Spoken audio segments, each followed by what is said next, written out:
Upangin gurumat, pita punyemat, amutungin gurumat, pita punyemat, amutungin gurumat. Fue el año 72, yo estaba en Viedma, salimos y había una belleza parada ahí con un poncho pampa terciado en el hombro. Seguimos de largo, entonces nos sigue ella, dice, ¿quién de ustedes es el profesor Casamiquela? Y yo, señorita, digo, ¿por qué? Ay, dice, hace tanto tiempo que quería encontrarlo. ¿Y por qué me buscaba? Yo me llamo Aimé Painé, le digo, de los Ranqueles de la Pampa, por eso lo busco, quiero saber quién soy.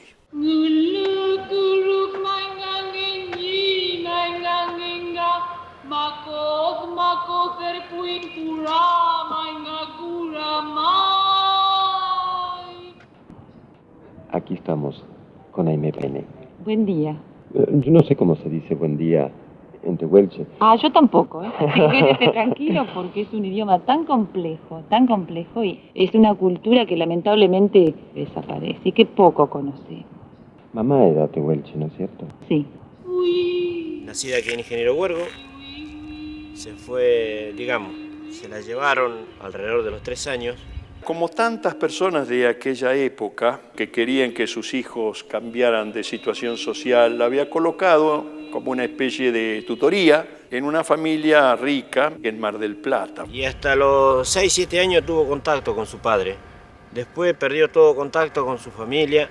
Con la mejor buena intención del padre, a quien conocí yo, no mucho, pero era un bondadosísimo hombre, ¿no? Estuvo internada en un colegio de monjas. Entonces empezó esa época de una educación culta. Hasta que cumplió su mayoría de edad, pudo emigrar de ese hogar.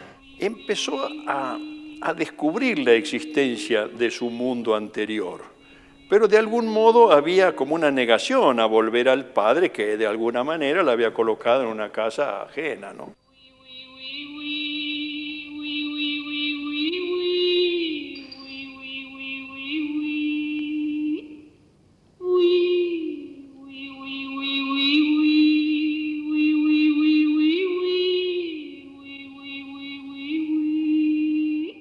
¿Y por qué no canta cosas indígenas, Aimé? ¿Y por qué no sé?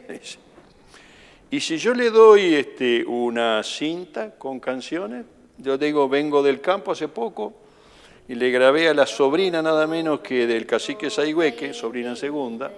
Entonces me dice, pero ¿cómo no? Dice, pero ¿y la pronunciación? Y yo se la enseño. Y empezamos una tarea cuidadosa de aprendizaje de la pronunciación.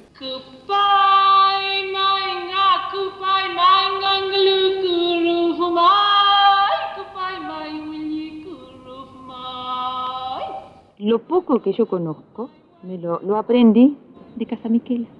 Saber que llevo de apellido Maica, por supuesto, fue todo un hallazgo, pero el hallazgo fue mutuo, porque él encontró un personaje y yo también encontré un personaje a través de él. Estaba Cachula, además, y Maica, como grandes caciques de ese conjunto, que era de origen patagónico, pero se aposentó en el ámbito de la Sierra de Tandil. Y de ahí viene Aimé, viene la parte indígena, yo diría, que le agrega exotismo a su origen ya mapuche. El mapuche ha cantado amorosamente a su novia.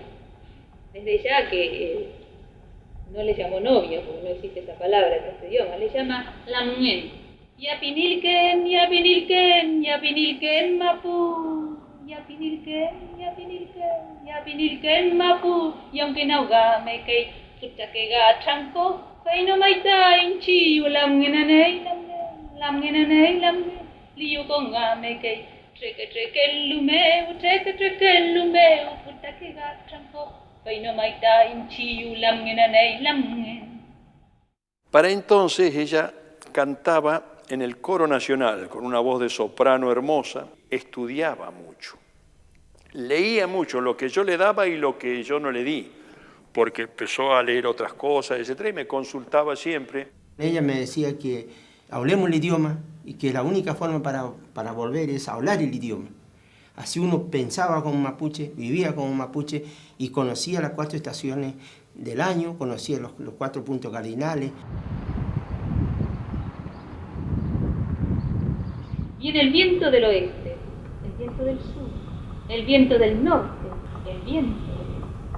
A su paso va pegando contra los montes el pasto. Es tal cual lo que sucede en la Patagonia. Entonces en vez de oñarlo se le canta. Uy, uy, uy, uy, uy, uy, uy, uy, uy, uy, uy, uy, uy, uy. Ngulukuruk maingangenyi maingangenga makot makot terpuinkura maingakura mai. Tengo entendido que los tehuelches no tenían muchos instrumentos musicales. El único que yo conozco es el quinquercahue, que le llamaban, que sería un arco musical hecho con costillas de animales, como si fuera un pequeño arco de violín, pero que se utilizaba para hacer sonar empleando la boca como caja de resonancia. Pero supongo que los del norte tendrían también algún timbal o algún tambor parecido al de los mapuches, por lo menos por vinculación con ellos. Sí, pienso que sí, además por el tipo de melodía, por lo rítmico, ¿no? Que marca ahí, tiene un determinado, una marcación clara, pienso que sí. Y entonces ella, con ese primer bagaje de conocimiento, empezó a ir al campo. Volvió a hablar con su padre, del cual después tuvo infinitas anécdotas, consejos y cosas, para gran regocijo de su padre. Papá decía, mi negra es hermosa, porque por los ojos y la boca yo heredé de mi abuela tehuelche. Me ocupé también de toda la parte cultural, material, yo diría, no solo de la religión y de la música, que sí ahondábamos en nuestras muy largas conversaciones, sino también de cómo debía ser la vestimenta, ¿verdad?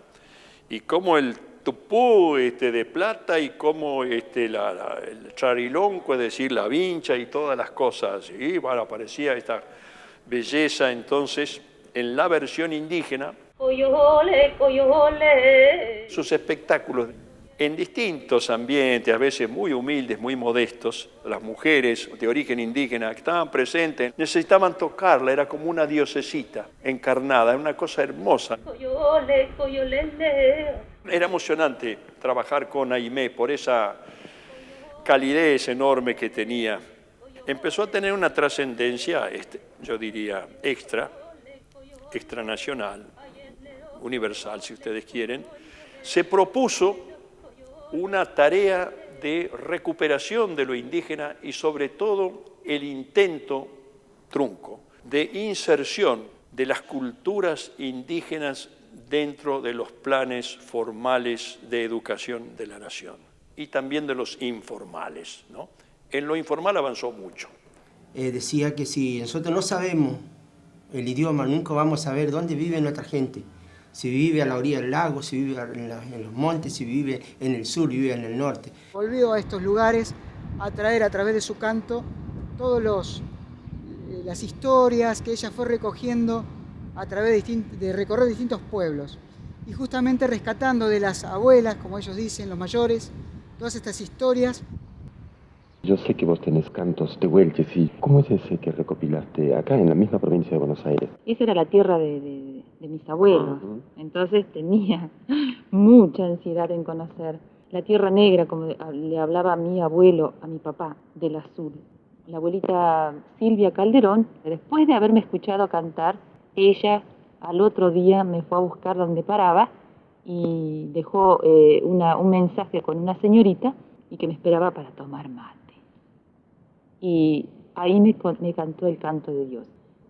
Tele, tele, tele, mac, tele, tele, tele, mac, tele, tele, tele, mac, tele, tele, tele, mac, tele, tele, tele, mac, tele, tele, tele, mac, tele, tele, tele, mac, tele, tele, tele, mac, tele, tele, tele, mac.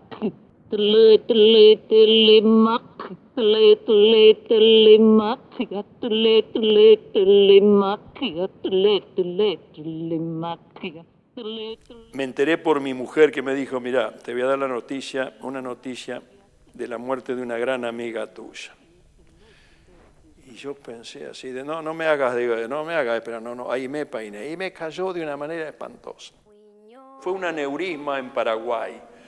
Estaba grabando y de pronto se retiró a un costado y dijeron, pero esta muchacha, ¿qué le pasa? Qué soberbia, y se quedó ahí. Y claro, tiene un aneurisma tremendo, cerebral, ¿no?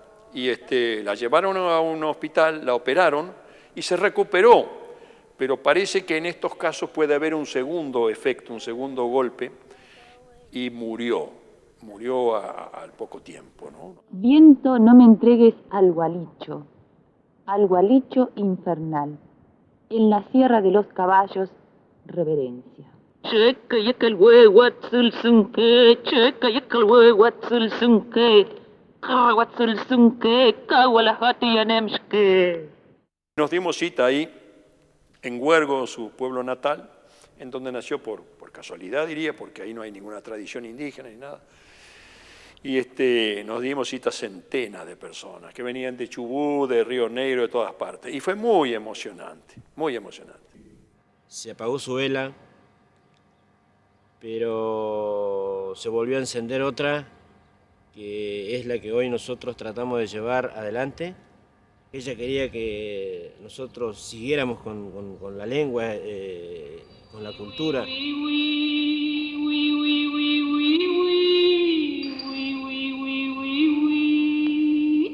La querida Aimé Painé Yem. Yem en lengua mapuche se agrega al final para evocar a una persona desaparecida o agregar un matiz cariñoso, afectivo a una expresión.